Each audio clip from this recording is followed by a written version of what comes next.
নমস্কার, জ্ঞানবিদ্যা একাডেমিতে আপনাদের সকলকে স্বাগত জানাই।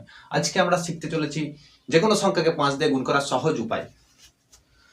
44কে যদি 5 দিয়ে গুণ করা হয় কিভাবে করব? সহজ উপায়ে। সঙ্গে সঙ্গে আমি কি করে দেবো, এখানে 5 এর সাথে 2 গুণ করে দেবো, 5 এর সঙ্গে যেই 2 গুণ করে দেবো এখানে 44কে 2 দিয়ে ভাগ করে দেবো। সিম্পল উপায়। তাহলে 44কে 2 দিয়ে ভাগ করলে 22, 5 দুগুণে হয়ে যাবে 10, আর 22 সঙ্গে 10 গুণ করলে 220। সেম একই রকম ভাবে 5কে 2 দিয়ে গুণ করলে 10, 36কে 2 দিয়ে ভাগ করলে 18, তাহলে 18 ইন্টু 10, 18 10 180। 5কে 2 দিয়ে গুণ করলে 10, 124কে 2 দিয়ে ভাগ করলে 62, তাহলে হয়ে গেল 62কে 10 দিয়ে গুণ করলে 620।